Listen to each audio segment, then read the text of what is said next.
오늘 우리가 계속해서 주일날부터 아나니아의 꿈, 사울의 꿈, 그리고 이제 아브라함의 꿈부터 시작해서 야곱, 그리고 요셉, 야곱의 꿈, 요셉의 꿈, 그리고 이렇게 쭉쭉 계속 살펴왔습니다. 다 꿈과 관련된 그런 인물들의 이야기인데, 하나같이 공통적인 것은 꿈이 됐든 환상이 됐든 하나님의 말씀을 받는다는 겁니다. 하나님 말씀을. 그 말씀이 명령의 말씀이든 약속의 말씀이든 그 약속을 받아서 그 말대로 행하고 그 말대로 어떤 결과, 어떤 역사가 일어났다라는 걸 보여주는 겁니다. 그건 성경 전체의 이야기예요. 근간이 되는 이야기입니다. 그러니까 우리도 하나님을 믿는다면 우리에게도 분명히 꿈과 비전이 있어야 되는 거고, 하나님 말씀을 받아야 되는 거고, 그 말씀을 따라서 순종해서 그대로 되는 그런 역사가 나타나야 되겠다는 겁니다. 그것은 비단 올 한 해만의 이야기가 아니라 이건 계속되는 우리들의 삶의 이야기가 되어야 될 것입니다.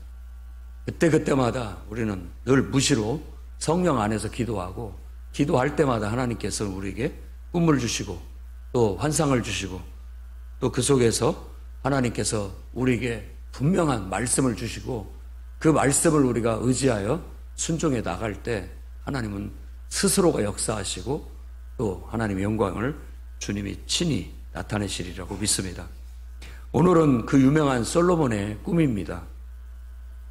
왕이 된 후에 그가 기브온 산당에 가서 1천 번제를 드렸다라고 그렇게 언급하고 있고, 그에 대한 응답으로 밤에 그 기브온에서 꿈에 하나님이 나타나셔서 그와 말씀하셨고, 그 말씀 속에는 그에게 주어진 하나님의 축복의 말씀, 약속의 말씀이 들어있다라는 것을 알 수가 있습니다. 이건 솔로몬의 많은 그의 행적들 중에 가장 맨 첫 번째 행적이라고 할 수 있습니다. 기브온에서 1천 번제를 드리는 것.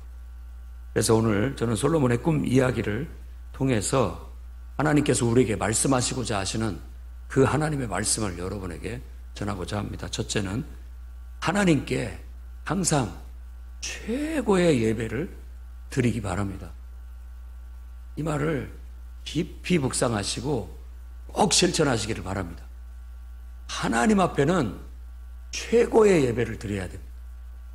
쓰다가 남은 거 가지고 안 됩니다. 여러분, 가능하면 교회에 주님의 일을 할 때 집에서 제가 이거 쓰다가 이제는 안 쓰게 됐는데 이거라도 좀 교회에 도움이 되면, 아나바다처럼 우리가 나누어 쓰고 바꿔 쓰고 충분히 그런 유익함은 있지만, 어떤 의미에서는 하나님 앞에는 첫 열매로 하는 겁니다. 무슨 말이냐면, 처음 것, 가장 좋은 것, 귀한 것, 그리고 내게도 소중한 것, 그것을 헌신적으로 그리고 희생적으로 하나님 앞에 드리는 게 예배예요. 왜 구약의 예배를 희생제물이라고 그렇게 얘기를 하느냐? 자신의 소중한 것을 희생하기 때문에. 그 당시 때 양이라든지 염소라든지 소라든지 이런 것들은 굉장한 재산입니다. 그러니까 그것을 그냥 어떤 제사는 먹기도 하지만 먹지도 않고 누구한테 주지도 않고 싹 태워서 없앤다라는 것은 그냥 희생이에요. 희생. 자기의 죽음, 자기의 헌신, 자기의 희생. 그래서 우리가 하나님을 섬기는 데 있어서도 그 희생에 따르는 실천, 그런 예배가 진정한 참된 예배라고 할 수 있는 겁니다. 우리가 그저 남는 시간 할 일도 없는데 예배라도 드릴까? 그런 마음이 아니라, 정말 내게 너무나 해야 할 일이 많고 중요한 시간인데도 불구하고 그 시간을 내어서 하나님 앞에 헌신하는 것이고, 바로 그것을 희생하는 것이 예배로 이어진다라는 거예요. 그게 참된 예배입니다. 오늘 4절 말씀에서 언급한 1천 번제라는 것이 그런 의미를 다분히 내포하고 있는 겁니다. 이 1000번제를 해석하는 것이 한 3가지 정도 됩니다. 1000번 예배를 드린 것이다. 1000번. 그리고 1000마리의 희생 제물을 드린 것이다. 그리고 1000일 동안 하루도 빠짐없이 희생 제사를 드린 것이다. 1000일 동안 하루도 빠짐없이 희생 제사를 드리려면 1000일을 하려면 3년이 넘습니다. 3년 각사에 해야 되는데 그 정성은 뭐 이루 다 말로 할 수 없죠. 옛날 우리 부모님 돌아가셨을 때 3년상 그 묘소 앞에서 초막을 짓고 묘소를 지켰던 그 어떤 정성과도 같은 그런 거라고 볼 수 있는 거죠. 그런 것들이 뭐 어떤 것이든지 간에 그 속에는 다분히 최고의 정성이 담겨 있다라는 겁니다. 그냥 1000마리의 번제를 드리는 것도 그것도 한 7, 8일이 걸린대요. 그냥 계속해서 그 짐승을 잡아서 태워서 올려드리고 또 잡아서 태워서 올려드리는 것만 해도 벌 7, 8일이 걸리는, 한 일주일 가까이가 걸리는 정성이 소요되는 것이라고 할 수가 있습니다.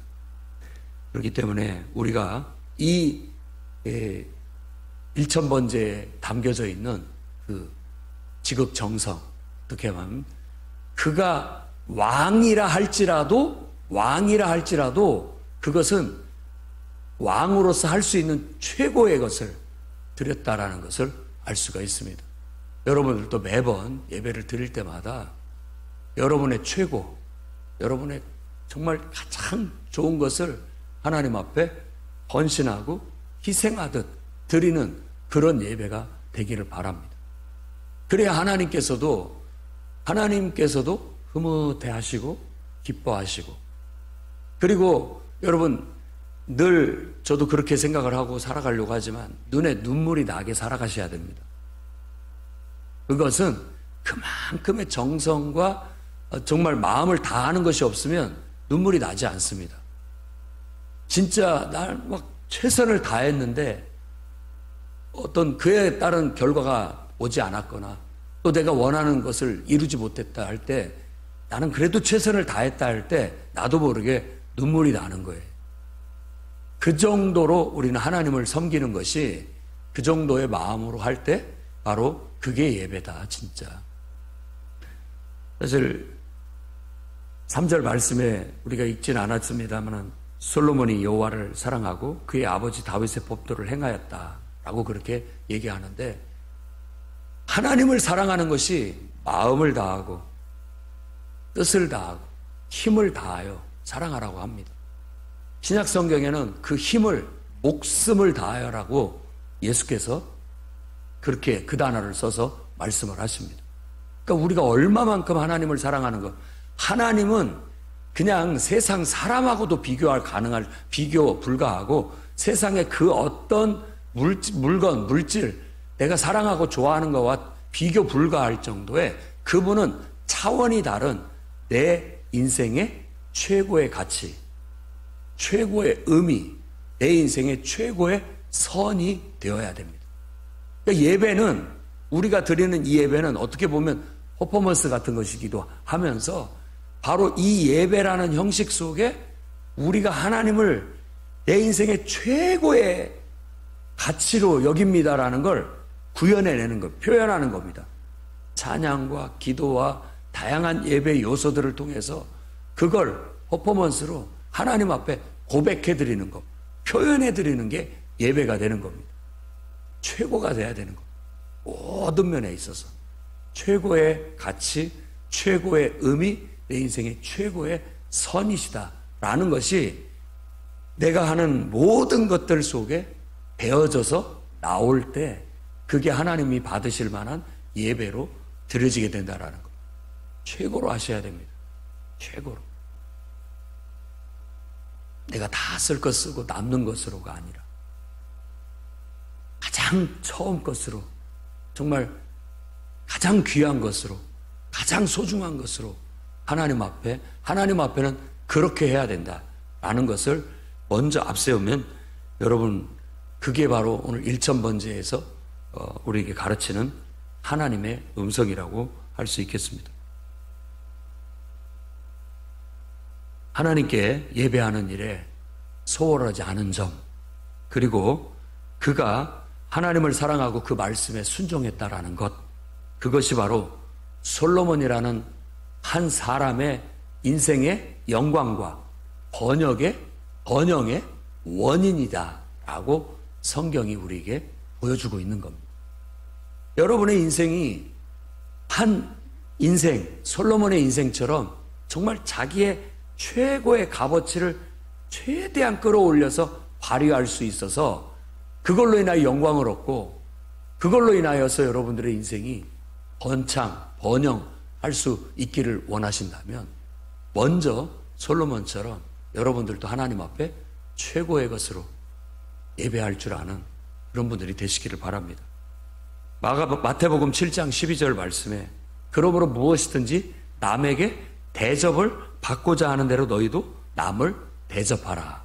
이것이 율법이고 선지자다. 율법과 선지자의 가르침을 믹서기에다 넣고 확 돌려가지고 갈아내면 이 말이 나온다는 거예요. 그냥 딱 즙 짜는 기계에다 집어넣어갖고 즙을 쭉 짜내면은 요게 나온다는 거예요. 남에게 대접을 받고자 하는 대로 너희도 남을 대접하라. 여기에다 남을 사람으로 먼저 대입하기 전에 먼저 우리가 대입해야 할 대상은 하나님. 하나님께 내가 어떻게 하느냐에 따라서 똑같이 하나님도 내게 하는 거예요. 똑같이. 그 원리가 우리 신앙의 원리의 줄거리라는 것을 우리가 알아야 되겠습니다. 누가복음 6장 38절은 이 말을 약간 더 늘어서 쓰고 있는데 주라 그리하면 너희에게 줄 것이니 후히 되어 누르고 흔들어 넘치도록 하여 너희에게 안겨주리라. 너희가 헤아리는 그 헤아림으로 너희도 헤아림을 도로 받을 것이니라. 이 말을 기브 앤 테이크라고 어떤 인간관계의 원리로도 얘기하기도 합니다만은 인간관계를 배우기 전에 먼저 우리는 신과의 관계 속에서 하나님 앞에 먼저 내가 드리면 하나님은 거기다가 흔들어갖고 눌러갖고 꽉꽉 채워갖고 넘치도록 더 많이 주시는 분이다 라는 겁니다. 여러분, 초등학교 어린 아이가 부모에게 선물이라고 하는 거 그거 보면 내나 다 부모 주머니에서 나간 돈 받아갖고 그저 부모님 생일이라고 어떤 선물을 준다고 하면 부모가 어떻게 합니까? 아이고 기특하다 기뻐하고 사실은 그 받는 작은 선물 그것이 좋아서라기보다도 그 마음이 예뻐서 그 행동이 너무나 좋아서 아마 더 많은 것으로 주고 싶을 거예요. 더 많이 줄 수 있는 부모예요. 얼마든지 줄 수 있는 부모입니다. 그건 상징적인 의미가 있는 거예요. 내가 할 수 있는 최선을 들였다라는 거, 내가 할 수 있는 최고의 정성을 들였다라는 것은 상징적인 의미가 있어서 하나님은 그걸 기뻐하시고 거기다가 흔들어 눌러 그냥 꽉꽉 채워서 더 넘치도록 주시는 분이 하나님이라는 사실을 믿고 여러분들이 하나님을 예배할 때 항상 최고의 예배를 드려야 되겠다라는 그런 마음으로 하시되 소홀하는 법이 없기를 바랍니다. 여러분, 남은 찌꺼기로 나에게도 별로 쓸모없는 것들로 그런 것으로 하나님을 기쁘게 하리라고는 생각하지 않는 그런 성숙한 성도들이 되시기를 바랍니다. 내게도 귀하고 내게도 너무나도 소중한 것 그런 것들을 하나님 앞에 드리는 것이 상징적인 의미가 있는 거예요. 헌신과 희생은 바로 그런 겁니다. 우리의 예배는 희생 제사예요. 헌신이 담긴 여러분의 희생이 담긴 것으로 하나님 앞에 드릴 때 그것이 하나님을 기쁘시게 할 수 있고 그 예쁜 마음을 하나님께서 흠양하시고 우리에게 응답해 주시는 겁니다. 두 번째로는 여러분들이 지도자의 꿈을 꾸시기 바랍니다. 그리고 탁월한 지도력을 구하는 그런 삶을 사시기 바랍니다. 5절 말씀에 정성을 들인 최고의 예배를 드린 솔로몬에게 하나님이 나타나십니다. 그리고 첫 번째 딱 하시는 말씀이 내가 네게 무엇을 줄꼬. 어울리게 어린 아이가 부모를 위해서 뭔가 한다고 하니까 기쁘게 보시고 그래 나도 너한테 받았으니까 나는 너한테 뭘 주면 좋겠느냐.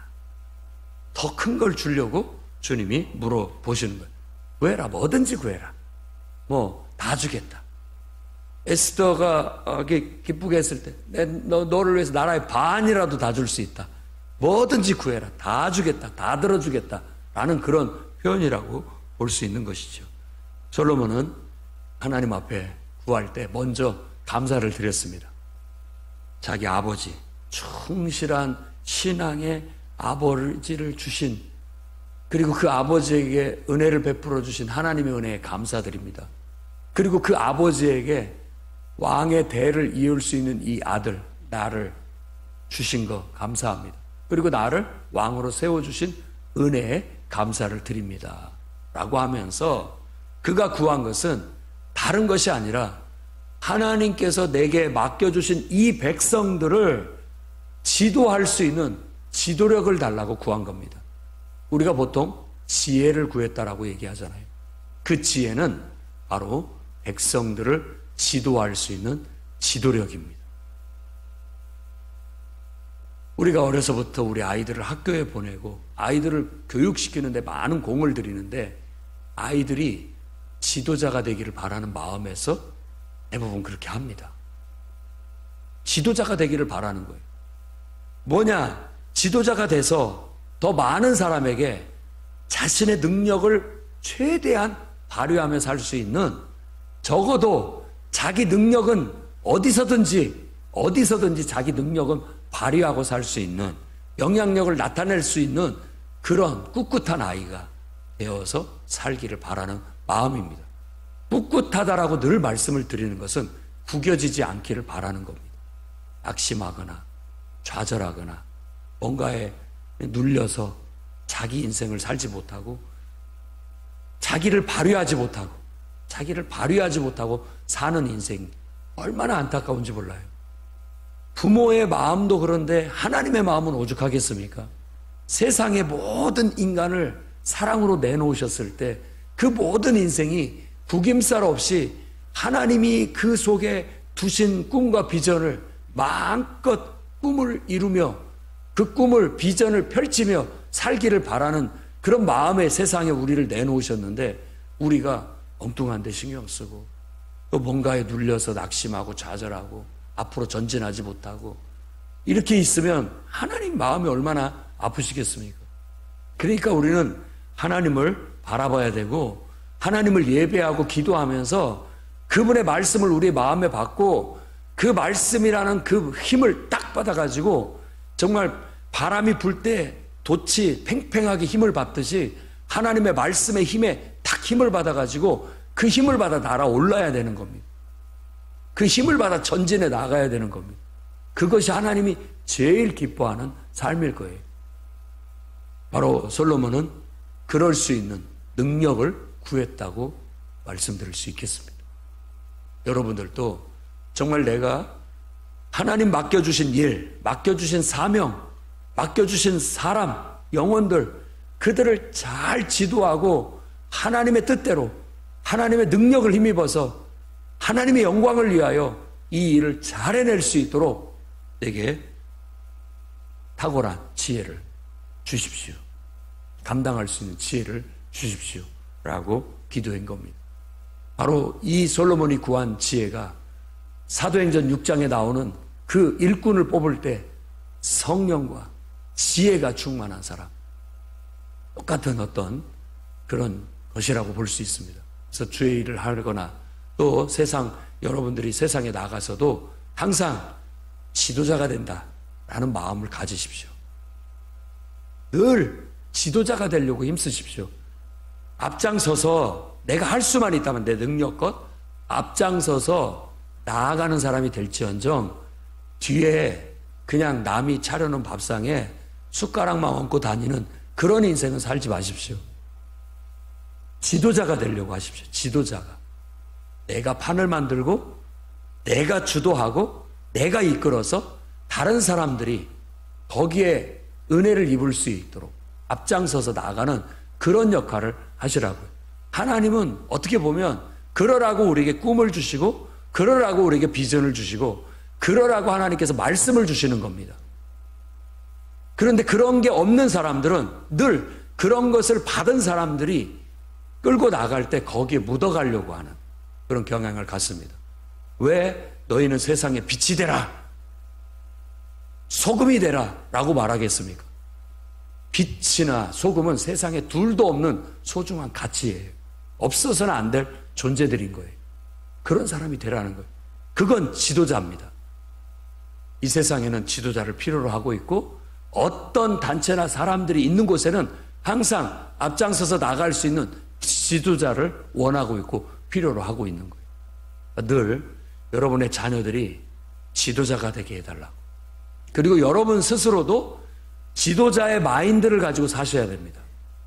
지도자의 마인드를 가지고 사셔야 돼요. 어떤 일이 있을 때 누가 안 하나? 이게 아니라 저 문제 내가 꽉 휘어잡아가지고 그 문제를 내가 한번 해결해 봐야 되겠다 하고 앞장서서 나설 수 있는 그런 지도자가 돼야 되는 거예요. 마인드가 틀려요. 지도자의 눈과 그냥 따라가는 사람의 눈은 보는 게 틀립니다. 그리고 생각하는 게 틀려요. 여러분들도 지도자의 위치에도 있어 보셨고 또 남이 이끌어 가는데 따라가기도 해보셨지만 위치에 따라서 보는 눈이 틀리고 생각하는 관점이 틀리고 이게 다 틀려요. 학교 선생님이 보는 눈이 틀리고 판단하는 게 틀리고요. 학생들이 보는 눈이 관점이 틀려요. 그러니까 그 조율이 필요한 거죠. 그러다 지도자라는 마음을 내가 품고 나는 평생 하나님이 나를 빛으로 소금으로 나를 택하셨고 나를 지도자로 세우셨다라고 늘 믿고 그렇게 기도하고 살면 지도자로서의 눈이 열리고 그게 보입니다. 그러면 그 일을 할 수가 있는 거예요. 그런데 그런 마음이 없으면 늘 팔로워, 따라가는 사람의 입장에서만 생각을 해요. 따라가는 사람들의 입장에서만 늘 생각하면 항상 왜 저렇게 하나? 불평, 불만, 비판, 비난 이런 것들밖에 할 것이 없어요. 지도자의 입장에 그 사람을 딱 두면은 틀려요.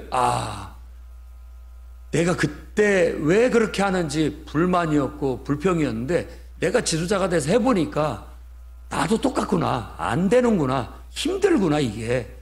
알게 되는 거예요. 위치가 사람을 어떤 보게 만들고 느끼게 만들고 깨닫게 만드는 그런 겁니다. 높은 산에 올라가야만 더 큰 세계가 보이는 거예요. 낮은 데 있으면 숲속에 들어있으면 전체가 보이지 않는 법입니다. 그러니까 늘 하나님 앞에 지도자가 되게 해주십시오. 지도자의 마인드를 가지고 살게 해주십시오.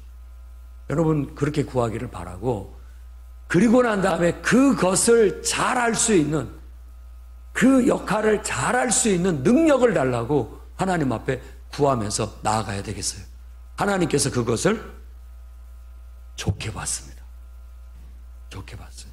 이건 비단 왕이 된 솔로몬에게만 필요한 요소가 아니라 이 땅에 던져진 하나님께서 이 땅에 보낸 모든 인생들이 다 공의 이와 같이 살아갈 때 하나님께서 흐뭇해하시고 기뻐하신다라는 사실을 깨닫기를 바랍니다.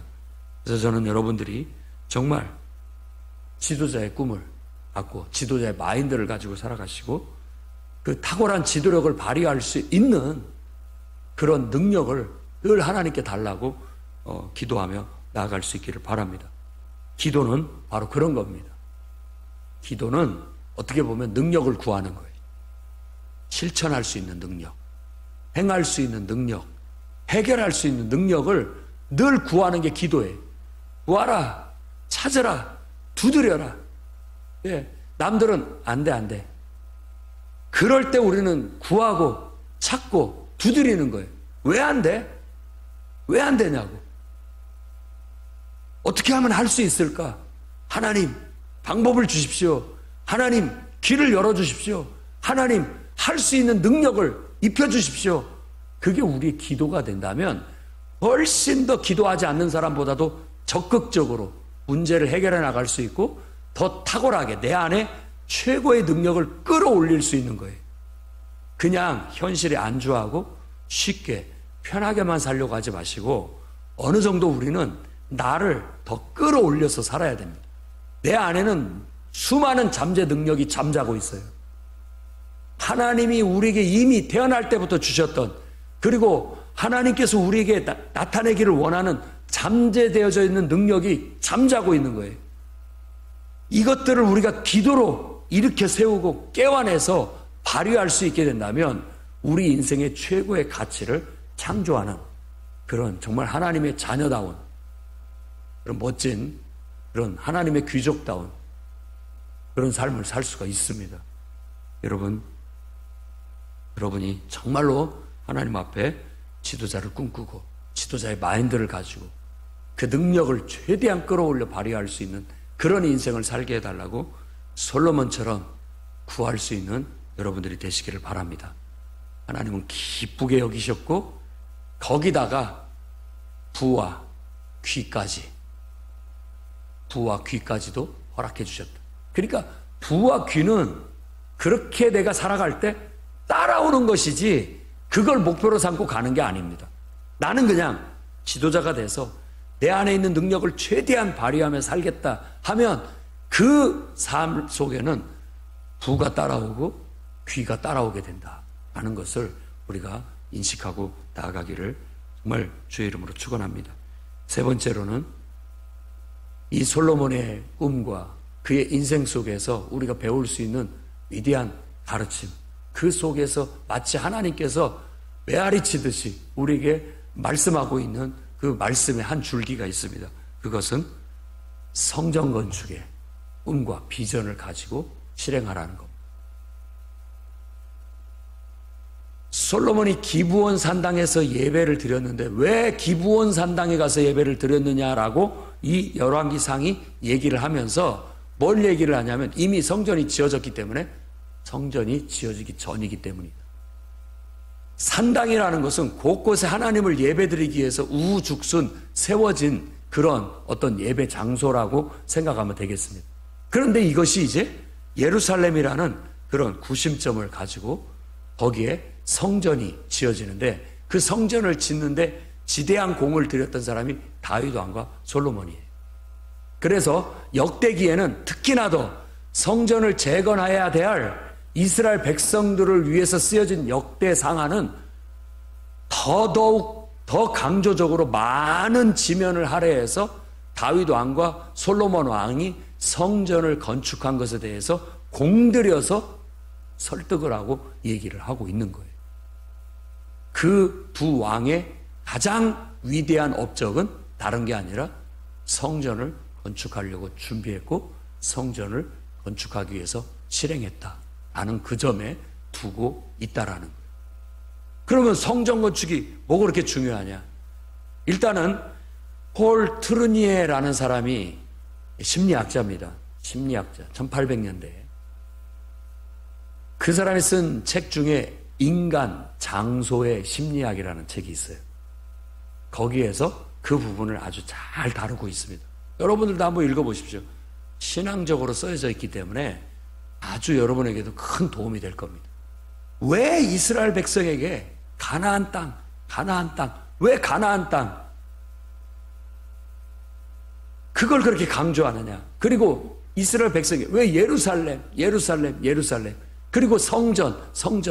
이 모든 것들이 장소의 심리학이다.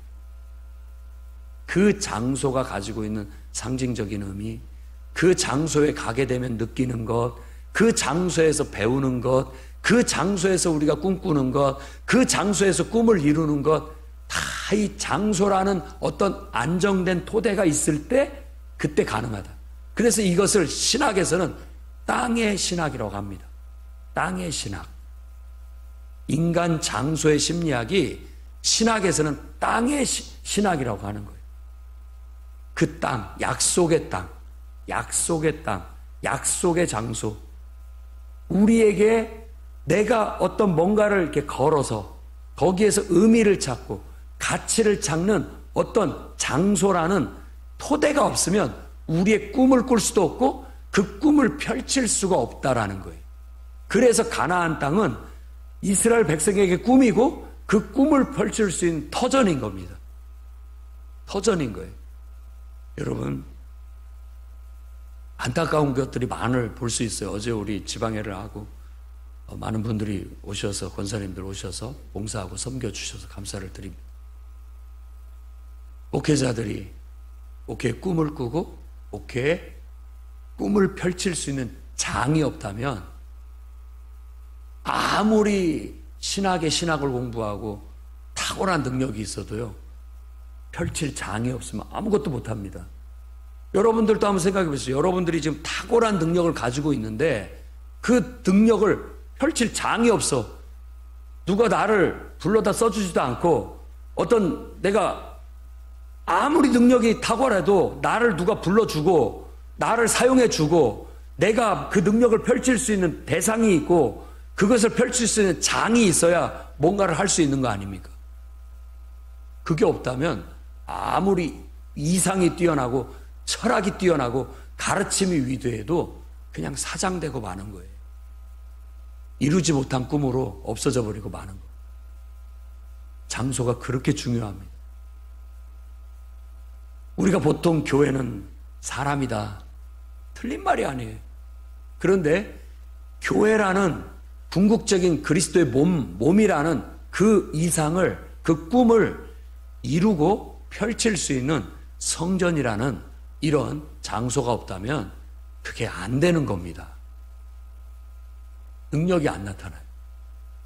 그래서 성전 건축은 특별한 의미와 가치가 있는 거예요. 다윗과 솔로몬의 인생에서 많은 업적이 있지만 그 중에 최고의 업적이 성전을 건축한 것이다. 예루살렘을 하나님을 예배하는 성전 도시로 만든 것이다. 선지자들의 예언의 대다수의 가장 큰 줄기는 다시 성전이 재건되어질 건데 예루살렘은 하나님을 예배하는 중심지가 될 것이다.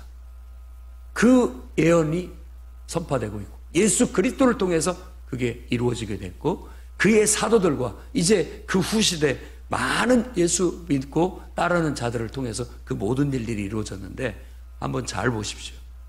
항상 장소를 중심으로 해서 그 꿈은 펼쳐지고 역사가 일어나고 부흥이 일어난 걸 알 수가 있습니다. 오늘날도 성전 건축이 뭐가 그렇게 중요하냐, 건물이 뭐가 중요하냐, 사람이 중요하지. 그리고 나서 건물을 싹 없애보세요. 예수 믿는 사람들이 어디 자취를 감춰버리고 다 사라져버릴 겁니다. 그건 이미 역사적으로 검증된 거예요. 이미 심리학자들도 알고 있어요. 마귀는 너무나도 잘 알고 있습니다. 교회당을 없애면 믿는 사람들도 다 사라질 수 있다. 어떤 의미를 갖고 있어요.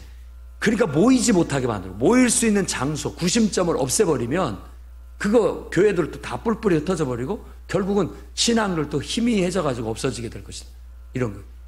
그러니까는 목숨을 걸고 그런 데서는 그걸 안 없애려고 해서 어떻게든지 모임의 장소를 만들고 모이려고 하는 거예요. 목숨을 걸고 지금도 모이고 있는 거예요. 중국에서도 그러고 있고 북한에서도 그러고 있는 겁니다. 어떻게든지 아무리 못하게 해도 우리가 기도할 수 있는 장소, 예배드릴 수 있는 장소가 있어야 된다. 그리고 그걸 비밀리에 유지하고 하면서 어떻게든지 해나가는 거예요. 그런 장소가 없으면 신앙의 귀결점이 없어요. 그리고 신앙을 펼칠 수 있는 장이 없어요. 그러면 뿌리를 못 내리게 되고 열매도 없어지게 되는 거예요. 여러분의 인생 속에 정말 성전을 건축하고 봉헌하는 것을 정말 가치 있고 의미 있게 여길 수 있기를 바랍니다. 하나님께서 저에게 꿈을 주시고 비전을 세종의 교회를 세워라. 그때는 그냥 막연한 꿈에 불과했던 거죠. 그러나 기도하고 하나님의 인도하심을 이렇게 보면서 어느 순간 이게 구체화되기 시작하고 땅이 생기고 또 그 속에서 건물을 올릴 수 있는 능력을 주신 거예요. 재물 얻을 능력을 주듯 하나님이 성전을 건축할 수 있는 능력도 주시는 거예요. 금도 내 것이고 은도 내 것이라고 다윗 왕이 성전 건축을 준비할 때 얘기한 것은 다 하나님께서 필요할 때 쓰시려고 다 모든 사람에게 주신다라는 거예요. 성전을 건축할 꿈을 갖고 비전을 가지면 하나님께서 그 사람에게 물질을 주시고 부귀를 주셔서 그 사람을 통해서 건축하게 하신다라는 그런 말을 은도 내 것이고 금도 내 것이다라는 그런 연설로 설교로 말을 했던 겁니다. 여러분 정말 구하십시오. 나를 통해서 하나님 교회가 많이 건축될 수 있기를,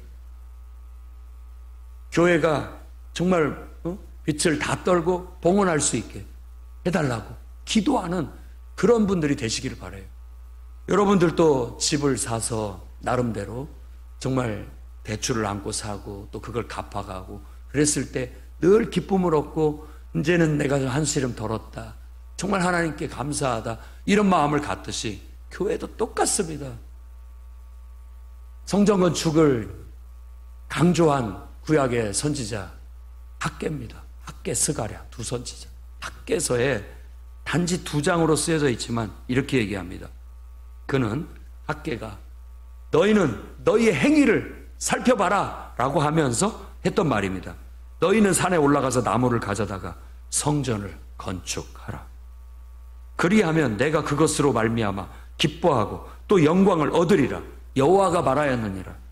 너희가 많은 것을 바랐으나 도리어 적었고 너희가 그것을 집으로 가져갔으나 내가 불어버렸느니라. 나 만군의 여호와가 말하노라. 이것이 무슨 까닭이냐?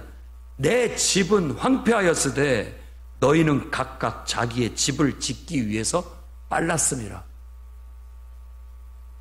자기들은 좋은 집, 자기들 살 궁리 하고 있으면서 하나님의 집을 짓는데 소홀했던 것에 대해서 이렇게 학개가 예언을 하면서 성전 건축을 독려했던 것을 알 수 있습니다. 성전 건축이야말로 여러분들이 여러분의 삶의 터전, 꿈을 펼칠 수 있고 살아갈 수 있는 집이 소중한 것처럼 교회당도 정말 신앙의 꿈을 펼칠 수 있기에 펼칠 수 있는 장이 될 수 있고, 이곳에 와서 많은 사람들이 복음을 듣고 구원받고 왜 이제야 이것을 가르쳐줬냐고 은혜 받고 기뻐하고 기쁨의 눈물을 흘릴 수 있는 일이 이 장에서 일어나게 될 겁니다.